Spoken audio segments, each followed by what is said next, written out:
Welcome to the Masterful Coach Podcast. I'm your host, Molly Claire, and I'm here to help you master your coaching skills so you can become the confident, effective, and transformative guide your clients and your team are craving.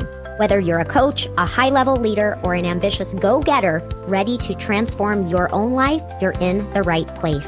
On this podcast, we dive deep into the skills, mindset, and strategies that make the biggest difference when it comes to your coaching, your business, and your impact. And we do all of it while making sure that you're building a life and business that truly fits you. Let's go ahead and get started with this week's episode.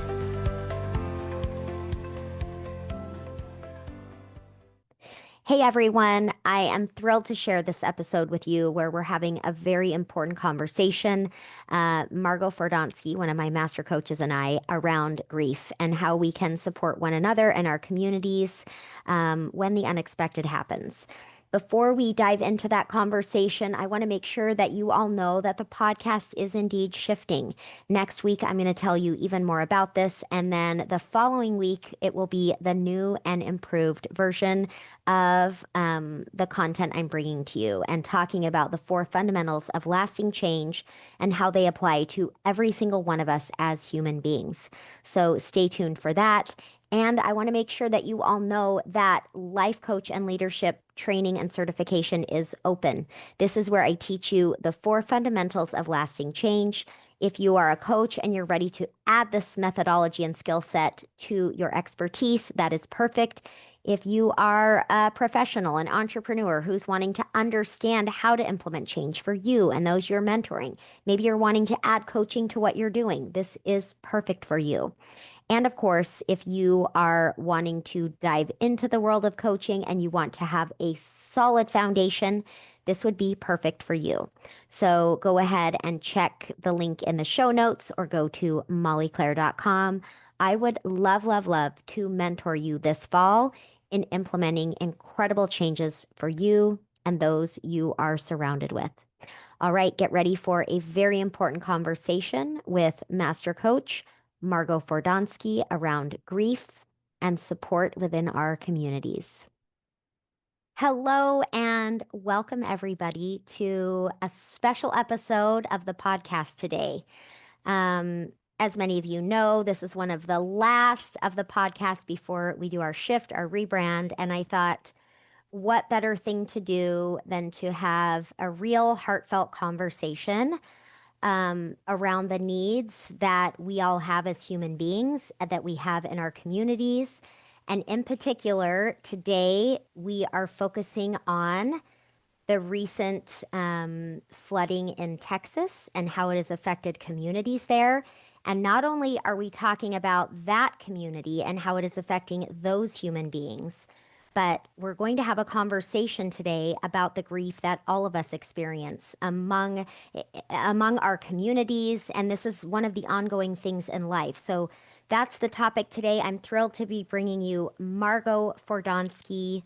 Hi, Margo. Say hello. It's so wonderful to be here. I'm so thrilled that you asked me to come and talk about this really hard but really important Yeah, topic that we all yeah. at some point experience. We all experience often, right? More than what we're going to experience grief over and over again in our lives. And I'll just tell you all why I have Margo here. So Margo is, I'm so honored to say she's one of my master coaches, but Margo is a really gifted coach. She is a trained grief educator as well. Of course, in master coach training, we study grief, and Margo brings her own journey, the loss of 2 of her own children, and many more experiences where life has been the teacher for Margo in grief. And so I'm so happy to be able to bring Margo's brilliance and wisdom to each of you as we talk about not only grief and loss, but how we can support each other within it. So, yeah. Yes. Well, thank you So, again. yeah. So, Margo, so let's first talk about, so those of you listening, we all know that tragedies happen in communities, right? Natural disasters, just a whole range of things can happen, right? And whether it is the loss of um, entire families, entire communities, or one individual. We are all affected by grief. So, as we're talking really specifically about the flooding in Texas and what that's meant for this community, as you're all listening, I want you to think about what this means for you and how can you learn from this and understand how to navigate grief and how to support others. So, having said all of that, Margot, let's talk a little bit about the impact of a community tragedy, Mm. um, and how that really can affect people when you have a concentration of loss at once. Right, right. Well, the definition of grief is a change we didn't want. And Hmm. we think of grief as the loss of a person, of a, Yeah. loved one. Um, but in situations like this with a very, you know, targeted area that a big event happened with multiple casualties. Um, there's so much other losses that everyone is affected by, Mm. homes, um, possessions, loss of safety, right? Loss of Yes. It's teams. like it's such a drastic change, right? Right, Thinking about, right, and I know right now the current numbers, and I hate to even reduce it to numbers, but 134 is the current death toll, and those missing is now just under 100, but still missing. And I want to just highlight, right, that there are other places where the numbers are much larger, but the numbers don't really matter, right? It's right. loss. It's collective loss. Correct, correct. And so, sometimes I think people question because, like, I'm in Southern California, why is this affecting me so, right? Um, Hmm. and I think this collective, our humanity, we had our fires at the end of the year last year. Um, and so this does deeply, deeply affect us, and we feel very helpless on um, how to help others, how to attend to what we're feeling, and we can be really dismissive of, well, I didn't live there, this didn't happen to me, why am I Hmm. things I'm feeling right now? And so I just think this conversation is just so important to validate Hmm. the grief that everyone's feeling. Yeah. And I want to speak to something else because as all of you are listening, it's very normal that we can relate to what Margot is sharing here, which is this collective grief and almost questioning or even judging ourselves for feeling the grief we are. If, for example, if I'm feeling grief and sadness and yet someone close to me actually lost their child, I could have this, well, who am I to feel this way, right? Their situation is worse than what I must be feeling. So I think there can be judgment on that side. And then the other thing that I think many of us can relate to is maybe even a guilt for not feeling more emotions around something or not feeling more grief, right? Because the fact of the matter, I know Margot and I were talking about this before we started recording. I mean, right now, there are tragedies going on everywhere around the world, right? And it would be impossible for us to be totally connected with and deeply emotionally invested in every tragedy happening. And so I think we also have to recognize that it's also normal if it's okay and we don't have to judge ourselves if we're not more deeply affected by everything going on around us because we don't have the capacity as human beings. Right, right. But what can also happen with these events is it almost brings up our old wounds. Yes, And so, yes. although you may not be directly affected by something, um, something about what happened can really bring up things from your past that make you kind of go back to that place and that's just so normal and It part is. of this. Yeah. It is. And I think it can also surprise us, right? Yes. Like just as Margot and I were talking before we started recording and we were talking a little about just the passage of time, right? I know everyone listening here, you can relate to, any loss that you've experienced and how it changes over time. And as we were talking about this, I started talking about the loss of my own mom, and I started getting tearful, right? And it's been, I mean, next month it will be how many years? She passed in 2001. It's been a long time. And yet these conversations, they bring up um, those old griefs, hurts, wounds. Exactly, exactly. Yeah. And judging yourself. And I think Right. that's what makes us so beautiful in our humanity too, when we can feel deeply because we loved so deeply. Yeah, that's right. And in just a minute, we're going to talk about some really practical guidance that Margot's going to give all of us here. We're going to talk about ways we can support others in the short term, ways we can support them in the long term. So we're going to get so specific, but before we do, something that I wanted to bring up, Margot, and just talk with our listeners about is this what I'm calling like attention judgment, where so when right when we experience a loss, Margot, when you've experienced loss in your life and when I've experienced loss, and everyone kind of when gathers around, right? And there's this flooding of support initially, and then everyone moves on.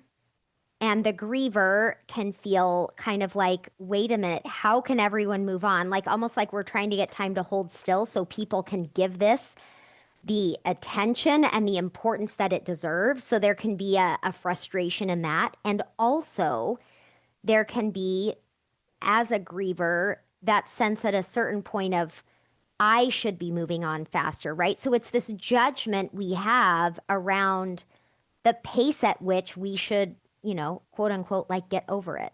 So Right. I'd love to know some of your thoughts on that. Yeah, for my listeners, whether they're, facing this recent tragedy in Texas or any kind of loss in their life. Yeah. Well, I first want to start with, there's no right or wrong way to grieve. And what I have found is every person's grief is unique to Yes, that person and that loss. And, I've lost my mother at a young age. I've lost two children, one shortly after birth, one after a very long illness. I lost my father, and each of those griefs affected me differently. And it's not because I loved one of them more or differently, right? Um, yes, but each relationship and then the loss of that relationship, right, is unique. And so my grieving process looked different just within me as a human being and these different right, losses, right. right? And for me, often, right, or for most grievers, the loss of their loved one, of their person, right, their world kind of stops, right? Yes, And yes, in this 24-hour news cycle life we live in, and the social media and things are moving at the speed of light, um, I think others expect they go back to their life, and ours has been profoundly changed. right, Um, and we too, I think, in this instant, gratification and things changing so quickly, that's where we wonder, like, oh my gosh, shouldn't I be better? I'm still crying. It's been 6 weeks. And, that's yeah, actually so, so soon. And being yeah, so compassionate and yeah. understanding, but other people, their lives start back up, and we're kind of left now Hmm. with our new reality, our new Hmm. normal. Um, Often, in the early part, you're kind of in shock and don't even have access to your feelings. Um, Right. and so these are just starting to come on board, and Yeah. it gets really quiet. And you're kind of left alone to figure out all the help. Hmm. I was And mentioning to you too, right? Like even the news coverage here in, California has moved on. And I'm not right. seeing the updates that I was seeing 2 weeks ago. Right, right.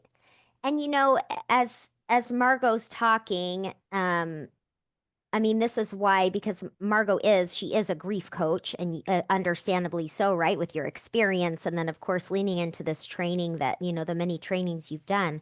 But it just reminds me of what an important space grief is for us to have support.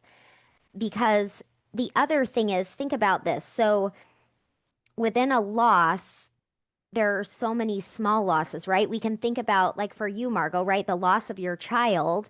And not only is it missing this human being, but it's the loss of what you had hoped for them. It's Right. the loss of how much you enjoyed that mother-son relationship. Like there are so many threads to this. And I just think that we need to be so gentle with ourselves and so gentle and supportive with others as they're grieving, because grief is complex and it's nuanced and it does take time. And I think we need to be careful about judging ourselves that we should either move past it more quickly or being scared to move on as well, right? Again, there's this tension of like so much judgment, so much judgment. So, yeah, this is such an important conversation. Yeah. Margot, tell me this. So I know that, so for our listeners who in particular are maybe wondering, okay, I want to help. Let's imagine, right, that someone is in a community where they've experienced loss, or they have someone close to them that has experienced loss. I know you hear things like this all the time. Some of the things you said are people say, I want to help, but I don't know how, right? It's awkward to speak up. What's too much? What's too little? And so when people are unsure, let's talk a little bit about some of these practical tips that you have, especially for the beginning stages of supporting someone who's experienced loss. Yes. I kind of look at it, there's the early days, which is like 0 to 6 weeks, and that's not a hard rule, but Right, typically that's when the loss happens. There's a lot of details that need to be handled. Maybe a lot of unknowns still in what's going on, perhaps a service, perhaps traveling to a service. Um, and and um, and during that time is typically when people are really leaning in, and right, right. you know, everyone is there and there to support the family and to be there for the services. And then I have kind of the long-term support, which is really after the 6 weeks when everybody kind of goes home, goes back to work, goes back to their life. And then this is the road where the help is fewer and far between. And this is Yeah. where I feel like someone that you really love that's going through this is where you can really, really make a difference in their grief journey. And Yeah, yeah, this isn't going to be everyone, it's going yeah, to be a few people who really lean into this and want to do this and are there yeah, for the long haul. And the things are kind of different. And what I have found now as um, people in my life are going through loss, I want to be that person for the long haul. yeah. I'm not feeling it's as necessary for me to jump into the immediate loss. Yeah, There are people to do that.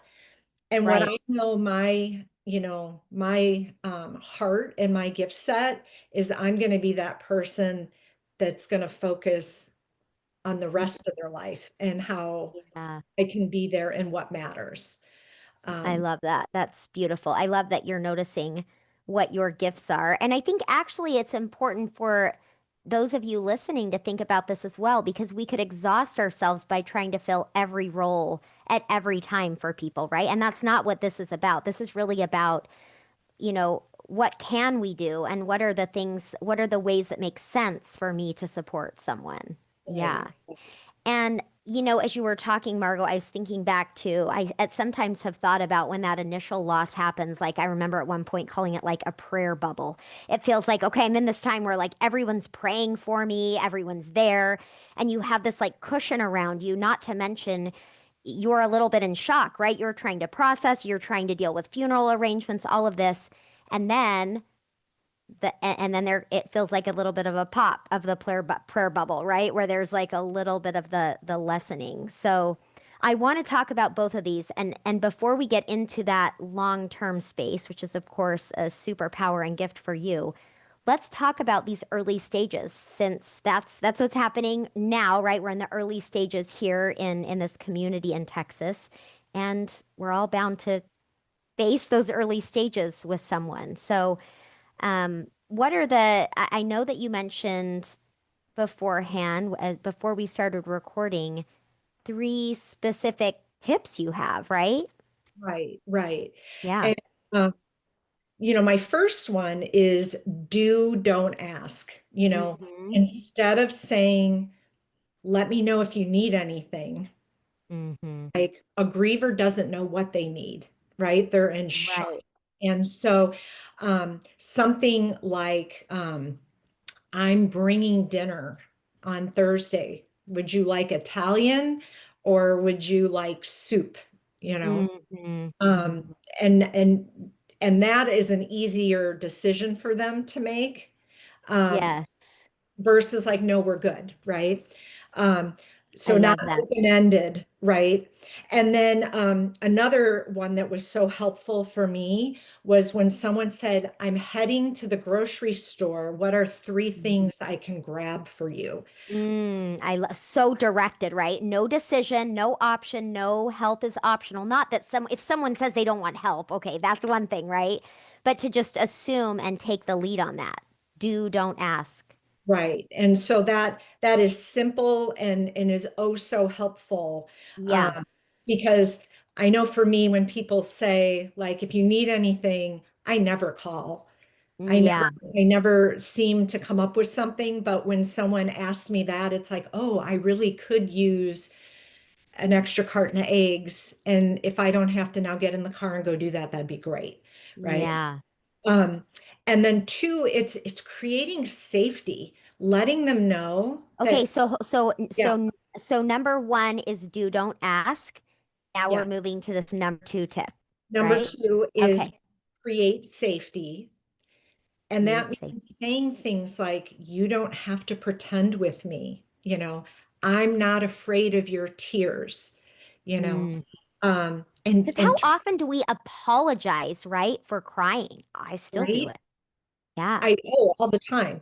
And Yeah. and when someone is crying, I think our instinct is to get them to stop crying right away. And Yeah. our job isn't to fix the tears and get the tears to stop. It's for them to feel safe that if they want to cry, we can handle and sit with them Mm. while they cry. Yeah.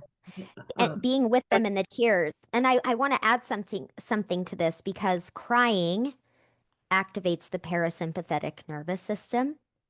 Crying is healing. Crying is necessary. And so I love this, I mean, and I think something that this requires all of us to continue to do is become more comfortable with some tears, right? Because the tears and as Margot's saying, when we can be a safe space for someone to be able to cry and release, what a gift for their healing. right. I call it like sitting on the bench. That was a term I Mm. had learned, someone willing to sit on the bench with you, you know, Yeah. and not be scared away and not trying to fix it. And if you're a griever and you're having trouble crying, simple things, because it's such like it's an emotional release too. It's like a little Yes. valve. And when you can let yourself get a little bit of that out. And so if you're finding like resistance to that, even going in the shower and Mhm. taking a couple minutes in the shower, by yourself and letting it come out. or going in the car and screaming into a towel in a car where nobody can hear you and like kind of getting some of that Yeah. out in the valve, right? Um, but just I, being, we're so uncomfortable and we want to fix and stop someone. And when you can be safety for someone to let them just be who they are and let that out, it is so helpful. It really is, and I want to say one more thing about this before we move on to number three. So within creating safety, and as Margot, as you're talking, I'm thinking about, I know in my own experience, sometimes I struggle to cry by myself. And so like I have a friend who sometimes I'll say, "Hey, will you cry with me? Like if I just talk to you, I will cry because I know I need to," and they get stuck otherwise. And sometimes even watching a movie that will help bring up right those feelings, and it's like, well, why would I want to bring up those feelings? But as we know, if we don't process those emotions, they get stuck, and we can't really ignore them. One way or another, they're going to show up.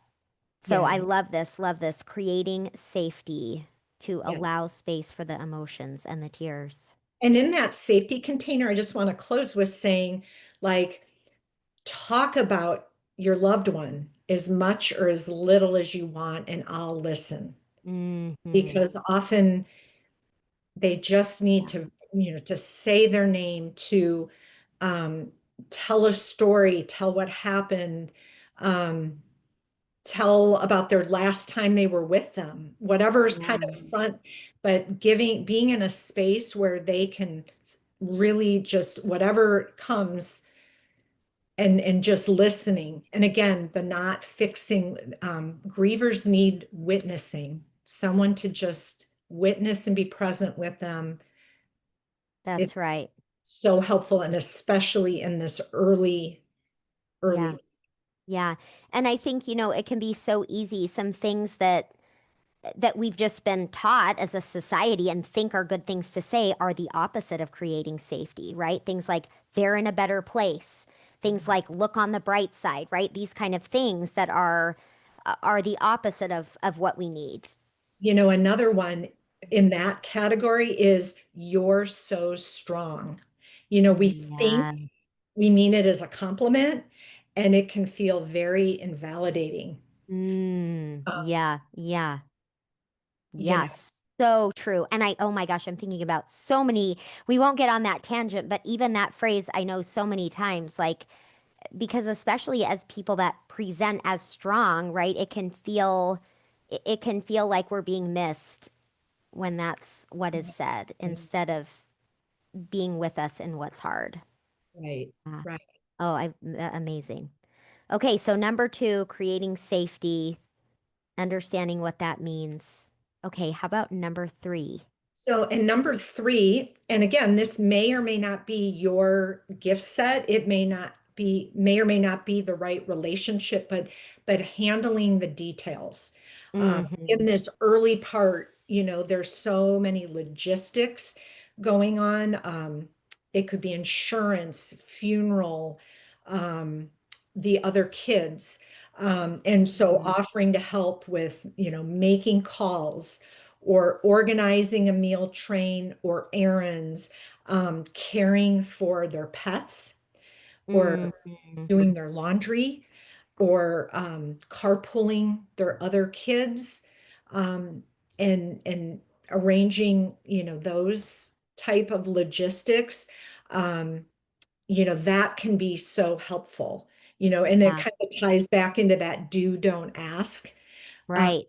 and, not everybody is that person, but Hmm. recognizing if you're the relationship that you have that with somebody, Hmm. Hmm. those are some of the really practical, tangible things that Yeah, you can do to help a new. yeah, yeah.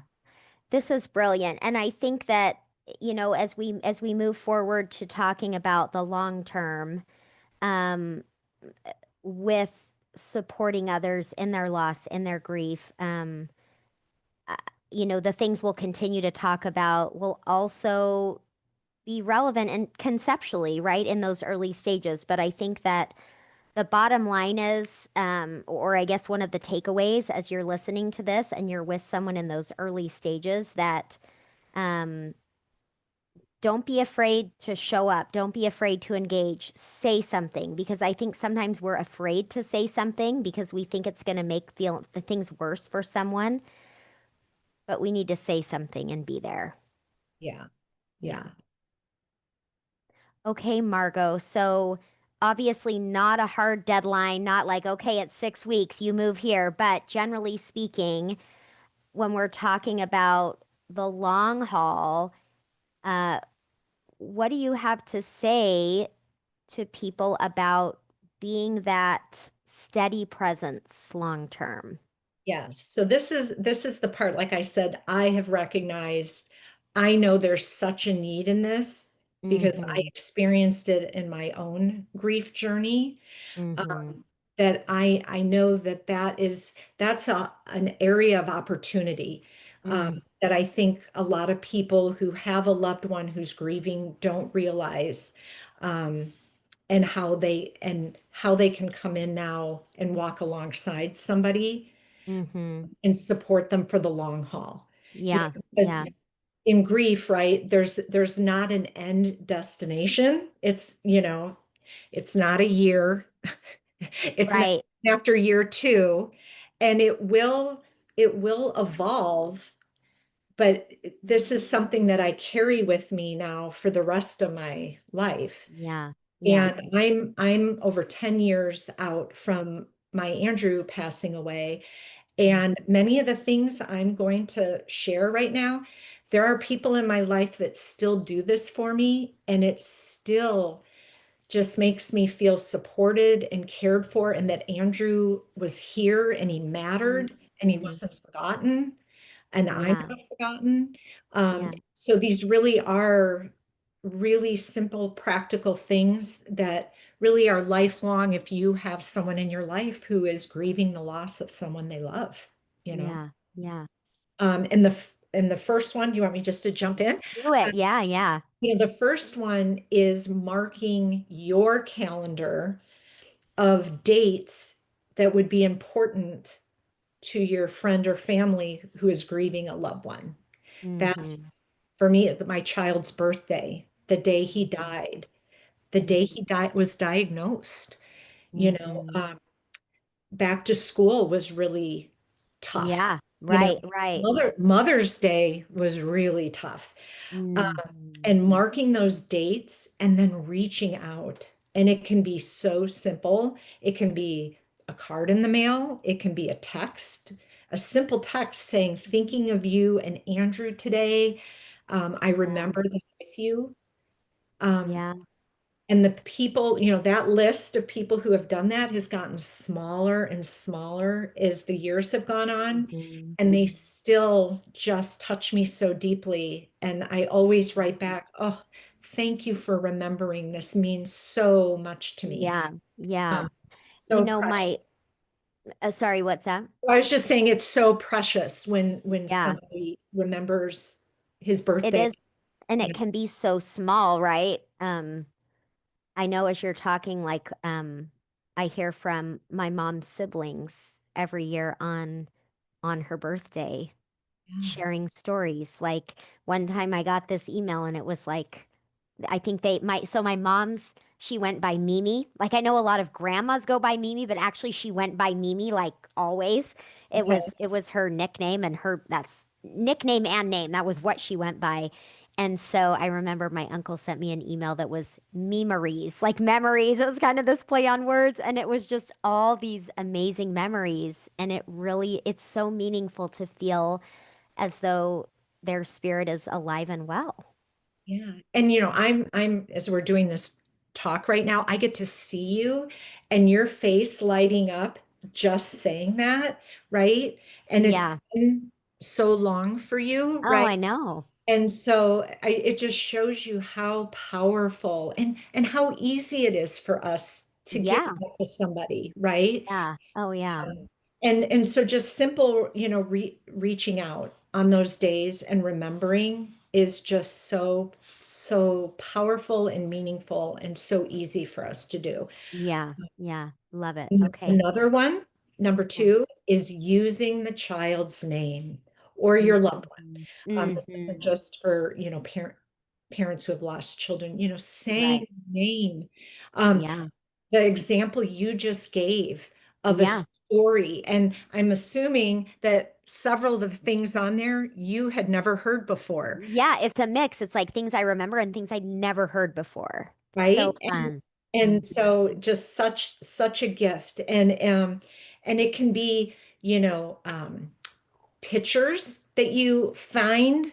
Now Mhm. things are going to be more and more digital, which makes it even easier. Just last year, one of Andrew's nurses from back in 1989, like that's how long ago, Mhm. had a picture of him sitting at the nurses station one night with her. And she mailed it to me and had come across this.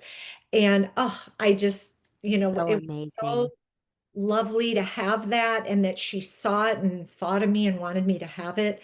Um, I've had people text me and say, I saw, a butterfly today and it made me think of Andrew, or Mhm. this song played today and I remember being in class and, he loved that. And so any of Mhm. those little things where I get to hear his name are Yeah. just so meaningful, because we just don't get to do that anymore, you know? Right, right. And like you were saying, I know before we started recording, I think this is so worth mentioning is like, hopefully I'm not getting ahead of myself with this, but hearing his name, like you don't hear it at the grocery store anymore. Oh, you're Andrew's mom. Right, right. Yeah. And so when somebody runs into me that was part of our life then, Yeah. and I've had them, oh, Andrew's mom, and it's like, oh, Yeah. called that in so long. And it may bring tears to my eyes, but that's it's beautiful, right? It's good. And I think sometimes even in the long haul, right? That long-term support, we can be afraid of bringing up painful memories for someone. Right. Like we think we're going to upset them or Yeah.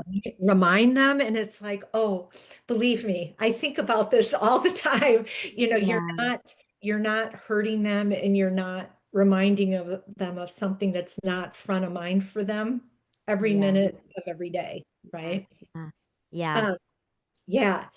And then another big one is number three for me is checking in without needing a response. And in this day Mhm. where we do tend to communicate by text, just getting a text like, I'm still here, you know, or, I'm here for the hard days, and the random Tuesdays is so important. I want you to Mm. know, right? I want you to know I'm still here on the bench. I haven't gone Yeah. anywhere, Yeah. and just don't write me back, Yeah. No need to have a great respond. day. Just want you to know. Yeah. Yeah, I love yeah, it. I'll get random texts, hope you're having a great, Thursday today, I'm thinking of you, you know, Yeah. and And that's so powerful. yeah, it is. And I think that one of the things that this is bringing to mind for me as we're getting close to the end of our episode is that one of the main things is don't be afraid to show up. Don't be afraid to be present, right? Don't be afraid to connect, to say something.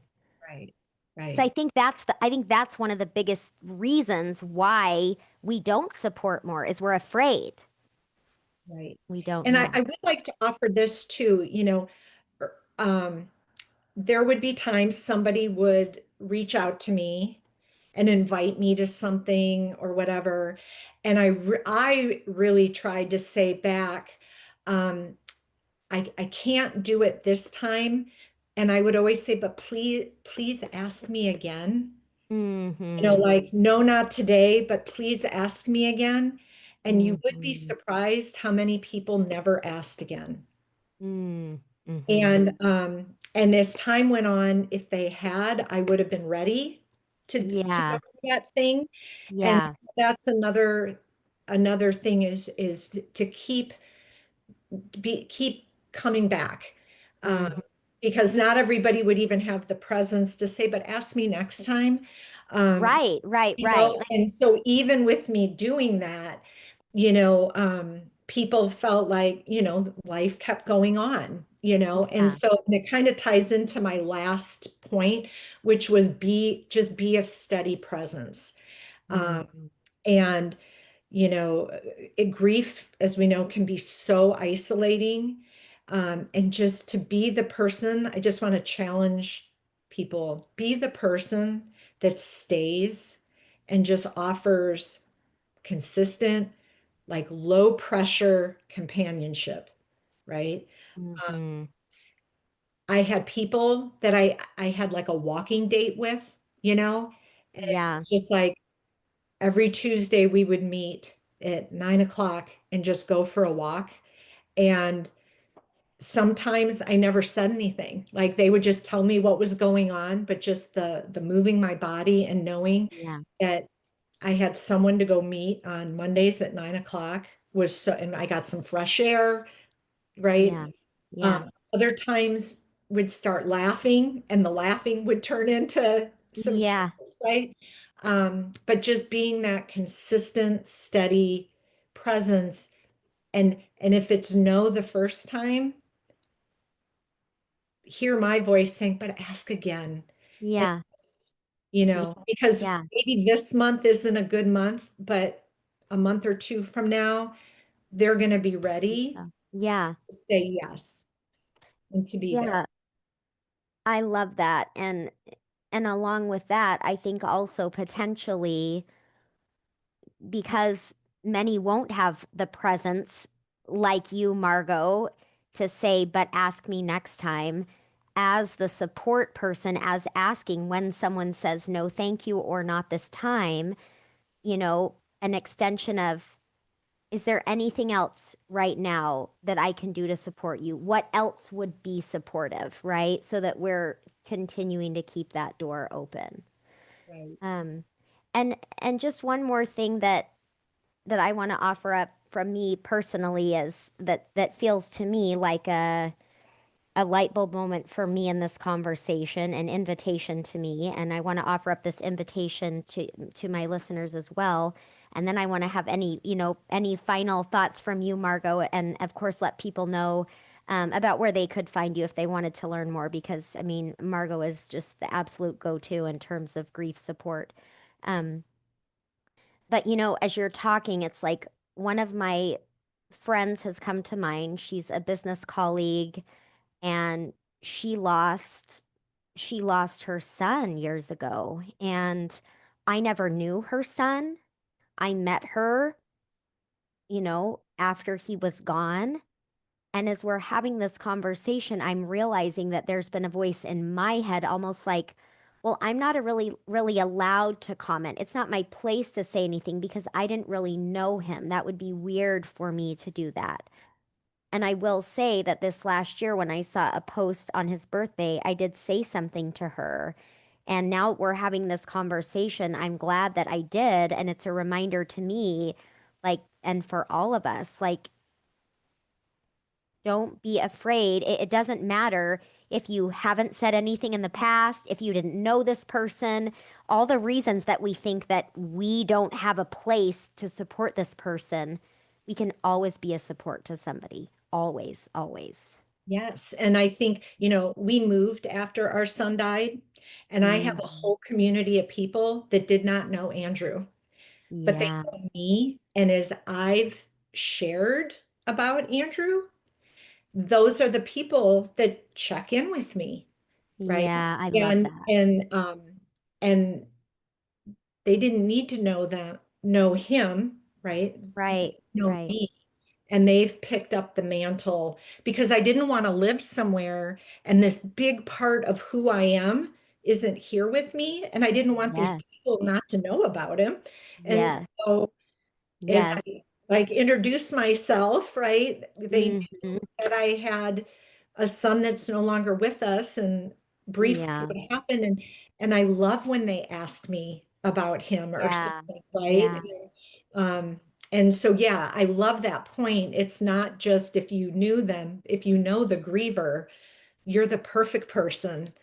Yeah, I love Yeah, that. they are. Well, Margo, thank you so much for sharing your own story and experience and vulnerability, and especially, um, just being willing to give this really powerful guidance. Any final words that you have to share? And of course, yeah, any final words? We'll do that first. Oh, well, I think it's so, for something that's going to happen to all of us, we're Mhm. so grief illiterate. Um, Right. and back in the day, there was more time set aside. You wore certain clothing, right? Um, and not that when the year was over and you could take your black garb off and go back, right? That you were over, but there really was intention to set time aside. Yeah. We've really gotten away from that. And so I feel the more we can normalize grief and normalize how to help. And, I specifically work with moms who have lost children Yeah. and normalize needing help and strategies how to grow and thrive and to suffer less. It's so, how you're going to carry it forward for the rest of your life. Um, Hmm. I want to be able to offer hope that there is life and a beautiful life that's available Yeah. and after going through the unimaginable. My connection, I used to think my connection with Andrew needed to be through the pain of his loss, and it's actually through my love. And that love is going to go on forever. And so Andrew comes with me always Mm. in everything I do into this new, beautiful life that I'm having to live without his physical presence here. And I'm not afraid.